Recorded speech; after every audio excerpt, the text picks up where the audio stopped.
मैं मेरा विशेष निवेदन है पुरोला के लोगों से, पुरोला की आम जनता से, कि पुरोला से एक जिहादियों के खिलाफ जो आवाज बुलंद हुई, उस आवाज को रुकने मत देना, उस आवाज को दबने मत देना, चाहे इसके लिए कोई बड़ी शहादत ही क्यों न देनी पड़े। दो ये लड़के थे, एक जितेंद्र सैनी, एक उबैद खान, और उनके साथ एक लड़की थी जिसे नाबालिग लड़की बताया जा रहा है। वो कहीं घूमने जा रहे थे और जुवैद भी इनके साथ घूमने चला गया था, और बाजार से कुछ दूर जाके इनको पकड़ लिया लोगों ने, और इसको पता चला कि ये मुसलमान लड़का है, तो इसे लव जिहाद का नाम दे दिया गया, जैसे कि होता रहा है। इन लोगों ने उनको घेर लिया और उसके बाद लड़की के पिताजी को बुलाया गया मौके पे। जो सुनने में आया है, मेरे कई लोगों ने जो बताया है, उसके हिसाब से लड़की के पिता या रिश्तेदार जो भी हैं जिनकी तरफ से एफआईआर हुई है, उनके आने से पहले ही बाकायदा एप्लीकेशन तैयार थी और उनसे दस्तखत करने के लिए कहा गया। उन्होंने उसमें दस्तखत किए, बल्कि ये भी एक बात सामने आई है कि उस समय किसी पुलिस वाले ने उनसे कहा था कि ऐसे ही दस्तखत मत कर देना, एक बार पढ़ लो। तो इस तरह का ये, जैसे कि ये इनका चलन है, ये कि पहले जो है किसी बात को लेकर जब लव जिहाद का नाम दे दो और उसके बाद बाप पे प्रेशर डाल के या रिश्तेदार पे प्रेशर डाल के उनसे एफआईआर दर्ज करवा दो। तो ये इस मामले में भी हुआ है। जिन्हें आपने अभी अभी सुना, ये हैं उत्तराखंड के वरिष्ठ पत्रकार त्रिलोचन भट्ट। त्रिलोचन भट्ट ने पुरोला में साजिश के तहत मुसलमानों पर हो रहे अत्याचार पर कई खुलासे किए हैं। यहां तक कि इनका तो दावा है कि जिस 26 मई की घटना के आधार पर मुसलमानों के खिलाफ इतनी नफरत फैलाई जा रही है कि वो अपनी जान बचाकर भागने को मजबूर हो गए हैं, उस घटना में भी कुछ अलग तथ्य सामने आ रहे हैं। और उनका कहना है कि ये घटना 100% एक साजिश है। ये 100% साजिश है। बहरहाल ये लव जिहाद था या नहीं, ये अपहरण का मामला था या नहीं, इस पर जांच का काम पुलिस का है और फैसला करना कोर्ट का। लेकिन इसकी आड़ में पूरे तंत्र पर प्रेशर बनाना, लोकतंत्र को कुछ हिंदूवादी संगठनों द्वारा अपनी मुट्ठी में करना कितना जायज है, और इसके पीछे जो राजनीति है उसके बारे में आपको जानना बेहद जरूरी है। जहां तक प्रशासन के रवैये की बात है, तो 28 मई के जो प्रदर्शन हुआ था 28 मई को, उसमें पुलिस की मौजूदगी और पुलिस की जो कार्रवाई है उससे साफ साफ पता चल जाता है कि यहां प्रशासन का रवैया क्या है। इतना बड़ा क्राउड वहां इकट्ठा है, इतने नारेबाजी हो रही है, बैनर तोड़े जा रहे हैं, बोर्ड तोड़े जा रहे हैं दुकानों के, लेकिन पुलिस उनको इस तरह से हटा रही है कि बड़े प्यार से, कहीं कोई जोर जबरदस्ती नहीं, कहीं पुलिस की जबरदस्ती नहीं, कहीं पुलिस जो है कठोरता से पेश नहीं आ रही है। आप जानते हैं, इसी साल फरवरी 2023 में बेरोजगार युवाओं ने धामी सरकार के खिलाफ हल्ला बोल दिया था। आपको पता है उत्तराखंड में बेरोजगारी दर कितनी है? 27%। आपको पता ही है देश में ही बेरोजगारी का क्या आलम है, लेकिन उत्तराखंड वासियों, क्या आपको जरा भी इल्म है कि बेरोजगारी का नेशनल एवरेज 25% है? यानी उत्तराखंड की ही बेरोजगारी दर नेशनल एवरेज से भी 2% ज्यादा है। 7 लाख युवा बेरोजगार हैं, यानी इतने तो राज्य में रोजगार के अवसर नहीं है जितने बेरोजगार युवा हैं। शिक्षा, चिकित्सा और रोजगार जैसी मूल सुविधा युवाओं को पहाड़ छोड़ प्लेन्स में जाने को मजबूर कर रही है। स्टेट माइग्रेशन कमीशन के मुताबिक पहाड़ की करीब 60% जनसंख्या प्लेन्स में शिफ्ट हो चुकी है। 1700 गांवों को घोस्ट विलेजेस कह दिया गया है। राजनीतिक विश्लेषक SMA काजमी का कहना है कि चुनावों में मुद्दे नहीं, भावनाएं वोट कराती हैं। वो कहते हैं यहां मेडिकल फैसिलिटी इतनी खराब है कि कई जिलों में तो सिजेरियन तक करने की सुविधा नहीं है। इस बार भी वही भावनाएं आहत कर, हिंदू मुस्लिम कर आपके राज्य को पीछे छोड़ने की तैयारी चल रही है। सरकार को साफ समझ आ गया, बेरोजगारी का मुद्दा तूल पकड़ रहा है, संभाले नहीं संभल रहा, तो आपका ध्यान डाइवर्ट करने के लिए वही पुराने ट्राइड एंड टेस्टेड तरीके लेकर आए हैं। लव जिहाद, लैंड जिहाद, अब नया लेकर आए हैं व्यापार जिहाद। बेरोजगारी के खिलाफ आवाज ना उठ पाए तो सब बेरोजगारों को उत्तराखंड बर्बाद करने के लिए इकट्ठा कर लिया गया है। ये 100% साजिश है। पुरोला में एक सिपाही सड़क पे ड्यूटी दे रहा था, तो मैंने चलते चलते उससे पूछा, मैंने क्या हालात है अब यहाँ? तो सिपाही ने एक बड़ी जोरदार बात कही। उसने कहा कि अब तो 2024 तक यही हाल रहने, यानी कि साफ संकेत था कि लोकसभा चुनावों तक। आप लोग नहीं समझ पाए कि ये 2024 चुनावों के लिए हो रहा है। और एक और बात सुनिए, व्यापार जिहाद क्यों छेड़ा जा रहा है उसे त्रिलोचन भट्ट अच्छे से समझाएंगे। शायद ही आपने ये बात कहीं पढ़ी हो, लेकिन ग्राउंड पर पत्रकार के होने से यही फर्क पड़ता है। मुसलमानों का व्यापार ज्यादा फलता फूलता रहा है और इसके पीछे का कारण जरा समझिए। ये अचानक हुआ नहीं है, ये अचानक करवाया गया है। जो मुस्लिम व्यवसायी यहाँ पे, इनका यहाँ पे फर्नीचर का धंधा है, इनका यहाँ पे गारमेंट्स का धंधा है और कुछ लोकल व्यवसायी भी हैं। तो मुस्लिम व्यवसायी दरअसल वो थोक में माल ले आते हैं यूपी से या उधर सहारनपुर वगैरह से, तो उनका माल कुछ सस्ता पड़ता है और वो कुछ सस्ता माल लोगों को दे पाते हैं। इसके अलावा उनका व्यवहार कुछ ऐसा है वहां पे बना हुआ कई सालों से कि वे लोगों को उधार भी देते हैं, जबकि स्थानीय लोग उधार नहीं देते हैं। इसलिए मुस्लिम समुदाय के लोगों की जो दुकानें वो ठीक ठाक चल रही हैं और जो स्थानीय दुकानदार हैं उनका जो बहुत ज्यादा उनकी दुकानदारी नहीं चल पा रही। ये एक ईर्ष्या की भावना है और इस मामले ने उन्हें एक मौका दे दिया है इन मुस्लिम व्यवसायियों के खिलाफ खड़े होने का, इनको यहां से भगाने का नारा देने का। अब इस बैकग्राउंड को ध्यान में रखकर लव जिहाद की इस पूरी घटना को दोबारा ध्यान से देखिएगा। समझदार हैं आप, आंखें खुल जाएंगी। यह तरीका आज का नहीं, पुराना है, जब पैटर्न कुछ इस तरह फॉलो किया जाता है। लव जिहाद, गैर हिंदू को निकालो वाली पुकार और कैंपेन इस घटना के बाद से नहीं बल्कि इससे भी काफी पहले से चलाया जा रहा है। साल 2021 दिसंबर 21 की वो नफरत फैलाने वाली धर्म संसद आपको याद ही होगी। अब देरी नहीं है, अब ये बात इतने अंतर है, या तो खुद मरने को तैयार रहो या मारने को तैयार रहो, दूसरा कोई विकल्प नहीं है। ये बिल्कुल विकल्प नहीं है। इसीलिए आपको म्यांमार की तरह यहाँ की पुलिस को, यहाँ के नेताओं को, यहाँ की फौज को, यहाँ के हर हिंदू को अस्त्र उठा करके इस सफाई अभियान को करना पड़ेगा। इसके अलावा कोई दूसरा विकल्प नहीं है। अभी आपके पास समय, उस तैयारी में लगो, तैयारी पर चर्चा करो। इसकी शुरुआत वहीं से हो गई थी और घात लगाए ये नफरत फैलाने वाला गैंग सिर्फ इस आड़ में बैठा था कैसे भी एक घटना दिख जाए जिसमें मुस्लिम लड़का और हिंदू लड़की हो, उसके बाद उसे लव जिहाद का मामला बनाना तो इन लोगों को बखूबी आता है और पुलिसिया कार्रवाई का भी कोई डर नहीं। बच्चे जब यहाँ नौकरियों के में धांधली की जांच की मांग कर रहे थे तो बेरहमी से उनपे डंडे चलाए गए, लेकिन यहाँ ये तत्व, ये लोग जो कि बिल्कुल संविधान विरोधी काम कर रहे थे, उनके साथ पुलिस कहीं जोर जबरदस्ती नहीं कर रही थी, कहीं खदेड़ नहीं रही थी। कुछ लोगों को थोड़ा पकड़ के हटाते हुए पुलिस दिखाई दे रही है, वो साफ उन वीडियो में पता चल रहा है। इनकी नफरत की फैक्ट्री आप पर कैसे असर डालती है सुनिए। आपको आपकी बेटियों को लेकर डराया जाएगा, आपको किराएदार मिल जाएगा, आपको एक अच्छा किराएदार मिल जाएगा, मगर किसी माता बहन की अगर इज्जत लुट गई, हमारी नाक कट गई तो वापस नहीं आ सकती है।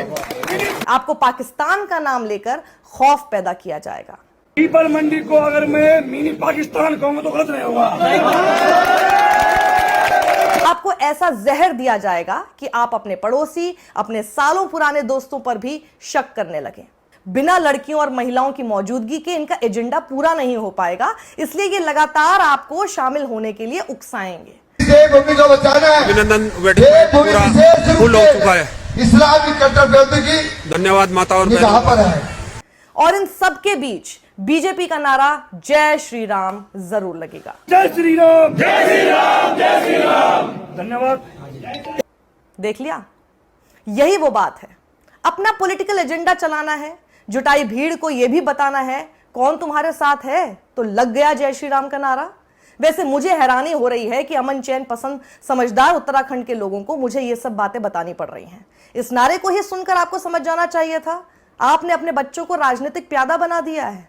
अगर हमारे भाई बहन हमारे बारे में सोच रहे तो हमें खुद भी सोचना चाहिए कुछ। इसी साथ में सभी महिला और देखो इस वीडियो ने कितनी अच्छी बात बोली कि जिनके लिए लड़ाई लड़ जाए आज वही भीड़ में कहीं नजर नहीं आती है। ये घटना तो 26 मई की थी, लेकिन उससे 2 दिन पहले यानी 24 मई को ही नफरत फैलाने वाले ये लोग ये बोलते पाए गए। आज इस देश के अंदर लव जिहाद रूपी राक्षस, मैं कह रहा हूं ये लव जिहाद एक षड्यंत्र है इस देश के अंदर, और ये षड्यंत्र आज उत्तराखंड में फल फूल रहा है। आप समझ रहे मेरी बात को। उत्तराखंड से लगभग 10-12 हजार लड़कियां इन लव जिहादों के चुंगल में पड़ चुकी हैं और अपने संस्कारों को मतलब धूमिल कर चुकी है, अपने परिवार को नीचे दिखा चुकी है। तो इस फिल्म के माध्यम से आप लोग इस पहाड़ की ज्वलंत समस्या को समझेंगे कि हम अपने बच्चों को क्या दे रहे हैं, क्या संस्कार दे रहे हैं। अपने पूर्वजों का नाम हम कहते थे अपने जमाने में। यानी तब तक तो घटना हुई भी नहीं थी, और अब मैं आपको बताती हूं कैसे इस घटना पर घात लगाए बैठा था यह पूरा गैंग। धर्म के नाम पर लाखों अल्पसंख्यकों के नरसंहार की मांग, उन्हें उनकी जमीनों से खदेड़ देने, देवभूमि को गैर हिंदू मुक्त करने का कैंपेन और मुस्लिमों की नौकरियां और रोजगार छीन लेने की जो पुकार हरिद्वार की धर्म संसद से 21 दिसंबर 2021 को लगी थी, 1.5 साल तक लगातार उस जहर को बार बार चखाकर अब लोगों में नफरत का बीज बोने में ये लोग कामयाब हो गए हैं। और इन्हें कामयाब हम सब ने मिलकर किया है, जिसमें बड़ा हाथ देश की न्यायपालिका का भी है। अब जरा इस व्यापार जिहाद की प्लानिंग की पूरी क्रोनोलॉजी समझिए। 26 मई को एक मुस्लिम और एक हिंदू लड़के को पॉक्सो एक्ट में गिरफ्तार किया गया। हिंदुत्व गैंग ने खुद ही इस पूरी घटना को लव जिहाद का मामला बताना शुरू कर दिया, जबकि एक हिंदू लड़का जितेंद्र सैनी भी गिरफ्तार हुआ है। इस एक पॉक्सो की घटना को लव जिहाद का एंगल देकर, हिंदू लड़के की भागीदारी को चालाकी से छुपाकर, इसे हथियार बनाकर एक लोकल हिंदुत्व संगठन देवभूमि रक्षा अभियान के नाम से पोस्टर चिपक गए। इन पोस्टरों पर लिखा था, लव जिहादियों 15 जून को होने वाली महापंचायत से पहले देवभूमि छोड़ दो और अपने व्यापार बंद कर दो, वरना अंजाम भुगतने के लिए तैयार रहो। खुलेआम धमकी, और प्रशासन आंख मूंदे बैठा है। और नतीजा देखिए, 29 मई को हिंदुत्व समर्थकों की एक रैली काफी हिंसक हो गई थी। कथित लव जिहाद विरोधी रैली के बाद हिंसा के वीडियो भी अब वायरल हो रहे हैं। ये साफ तौर पर धामी सरकार की पुलिस को ललकार रहे हैं, क्योंकि प्रदेश में लॉ एंड ऑर्डर का जिम्मा उन्हीं का तो है। हालात बिगड़ता देख पुलिस द्वारा धारा 144 तक न लगाना क्या दर्शाता है? हालत इतनी खराब हो गई है कि 30 मई सुप्रीम कोर्ट के वकीलों ने उत्तराखंड के गवर्नर को एक खुला पत्र लिखा, जिसका विषय था हाल के दिनों में उत्तराखंड में हो रहे लगातार भड़काऊ भाषण और हिंसा की वारदात, और पुलिस द्वारा कोई कार्रवाई ना करना सुप्रीम कोर्ट की अवमानना है। उस पत्र में इस साल अप्रैल के ही महीने में हुई कई चिंताजनक घटनाओं का विवरण है। वन गुज्जर समाज, जो मुस्लिम समुदाय है, उनकी शिकायत पर सामने आया है कि देहरादून के त्यूनी में रुद्र सेना के नेता राकेश उत्तराखंडी ने वन गुजरों को छोड़कर जाने का अल्टीमेटम दिया था। इस धमकी देने वालों के खिलाफ कोई एक्शन अभी तक नहीं लिया गया। इस रुद्र सेना ने चक्राता में 20 अप्रैल को एक और धर्म सभा की। वहां अल्पसंख्यकों का बहिष्कार करने की अपील की गई। उसमें ऐसा भी कहा गया कि दुनिया में शांति तब तक बहाल नहीं की जा सकती जब तक एक एक जिहादी को ना मिटा दिया जाए। ज्ञात रहे, ये जिहादी शब्द का इस्तेमाल मुसलमान के लिए करते हैं। इसी सभा में वही प्रबोधानंद भी शामिल था, जिस पर 21 दिसंबर 2021 वाली अधर्म संसद में भड़काऊ भाषण देने के लिए एफआईआर की जा चुकी है, और पुलिस दोबारा इसे राज्य की शांति भंग करने आराम से दे रही है। वहीं 24 अप्रैल को देहरादून के वसंत विहार में ईद पर एक नाटक करने के लिए ही वहां बजरंग दल के कार्यकर्ताओं ने स्कूल में तोड़फोड़ मचा दी। 28 अप्रैल बजरंग दल के कुछ और कार्यकर्ताओं ने ऐसे ही एक और स्कूल के बाहर धरना देना शुरू कर दिया, क्योंकि वहां पर भी ईद पर एक नाटक रखा गया था। सुप्रीम कोर्ट के जिन वकीलों ने उत्तराखंड के गवर्नर को यह खुला खत लिखा, उनके नाम ये हैं। लेकिन हुआ क्या? कुछ नहीं। लेकिन ये सभी वारदातें ये बताने के लिए काफी हैं कि 26 मई की घटना तो सिर्फ एक बहाना है। उससे भी पहले से ऐसी किसी घटना को लपकने की तैयारी पहले से की जा रही है। अब विश्व हिंदू परिषद की तरफ से एक लेटर सामने आया है, जिसमें प्रशासन से अपील की जा रही है कि कई शहरों से मुसलमानों को निकाल दें, वरना 20 जून को वो चक्का जाम करेंगे। सोचिए, असंवैधानिक और आपराधिक घटना करने के लिए पुलिस से अपील की जा रही है। खुद डीजीपी से मिलकर दर्शन भारती उन्हें मुस्लिमों की दुकानों को दोबारा ना खोलने की मांग कर रहे हैं। इस नफरत की फैक्ट्री के कर्मचारियों को पहचान भी लीजिए। इस जहरीली मुहिम की अगुवाई स्वघोषित देवभूमि रक्षा अभियान के लीडर दर्शन भारती और उनके चेले कर रहे हैं। जय श्री राम, अब्दुल प्यारे बाप का नाम, जय श्री राम, जय श्री राम। आपको बता दें कि दर्शन भारती का समर्थन स्वामी प्रबोधानंद कर रहे हैं। ये वही प्रबोधानंद है जिसने हरिद्वार की अधर्म संसद सफाई अभियान यानी नस्ल कुशी की धमकी दी थी। सुनिए इनकी जुबान। पुरोला में जिहादियों को सबक सिखाया है, और मैं आपको कहूंगा पूरे उत्तराखंड में जिहादियों को सबक सिखाया जाए, और जिहादी को एक एक जिहादी को उत्तराखंड से बाहर किया जाए, तभी देवभूमि सुरक्षित रह पाएगी। आप सभी को मेरा बहुत बहुत शुभकामना है, आशीर्वाद है। इस काम में बहुत सारे लोग लगे हुए हैं। ये लोग लगातार अपने भड़काऊ भाषणों में लोगों में खौफ पैदा कर रहे हैं, और बस शिकार करने के लिए किसी भी एक ऐसी घटना के इंतजार में बैठे हैं जिससे लगातार 1.5 साल से तैयार की जा रही पिच पर और भरोसे के साथ खेल सके। किसी घटना के बारे में सिर्फ डराने से कुछ नहीं होता। आप लोगों को वो तब तक असली नहीं लगेगी जब तक दिखाने के लिए सामने एक उदाहरण ना हो। अब वो उदाहरण है भी कि नहीं, इसकी जांच का काम तो पुलिस का था, लेकिन पुलिस क्या कर रही है आप सब देख ही रहे हैं। तो आपको वही एक बगैर जांच वाला उदाहरण परोस दिया गया। बाहरी लोगों को पनाह ना दे, अपने व्यापारियों को भला करे। वहीं उस घटना में 2 लड़के हैं, एक मुसलमान उवैद खान तो दूसरा हिंदू जितेंद्र सैनी। आप सोचिए, जो लोग देश में नफरत फैलाने के लिए किसी भी हद तक जा सकते हैं वो आपके लड़कों को भी नहीं बख्श रहे। अपने बच्चों की चिंता है तो सौहार्द बनाए रखें। जहां शांति थी वहीं नफरत का बीज ये लोग 1.5 साल से बो रहे हैं। आप लोग इन्हें ये सब कैसे करने दे सकते हैं उत्तराखंड के पुरोला वासियों? ऐसी हेट स्पीच से तो किसी भी राज्य का या देश का माहौल बिगड़ जाए, लेकिन ताज्जुब है कि उत्तराखंड की पुलिस इसे रोक नहीं पा रही। और तो और भड़काऊ बयान देने वालों को तुरंत गिरफ्तार करने के सुप्रीम कोर्ट के सख्त निर्देश तक का पालन नहीं कर रही। ये सीधा सीधा कोर्ट की अवमानना है। लेकिन लगता है उत्तराखंड की पुलिस को सुप्रीम कोर्ट की फटकार से ज्यादा इन भड़काऊ कथित धर्म गुरुओं का डर है। इनके सामने संविधान और कानून की धज्जियां उड़ाते हुए, उत्तराखंड पुलिस का माखौल उड़ाते हुए हिंदुत्ववादी नेता और कथित धर्म गुरु मुसलमानों को प्रदेश से निकालने की साजिश रच रहे हैं और धामी सरकार डरपोक बनी बैठी है। या तो वो डरपोक है या खुद इनका साथ देना चाहती है, क्योंकि तीसरी और कोई वजह हो नहीं सकती। पर क्या पुष्कर सिंह धामी सरकार हमें बताएगी आपकी पुलिस ने अब तक कितने लोगों पर कार्रवाई की है? जब बार बार सुप्रीम कोर्ट इन हेट स्पीच देने वाले धर्म गुरुओं पर कार्रवाई और सो मोटो एक्शन की बात करता है, तब पुलिस क्या करती है? क्या यह कोर्ट की अवमानना नहीं है, या सिर्फ एफआईआर लिखकर कोई कार्रवाई ना करना इन हिंसा उकसाने वालों को रोक सकता है?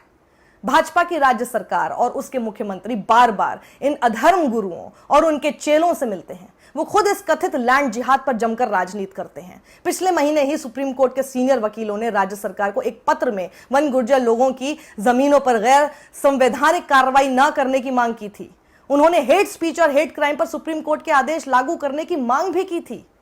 अब ये खुद सुप्रीम कोर्ट को भी देखना चाहिए कि क्या ये देश धर्म के इन ठेकेदारों के हिसाब से चलेगा या फिर देश संविधान से चलेगा।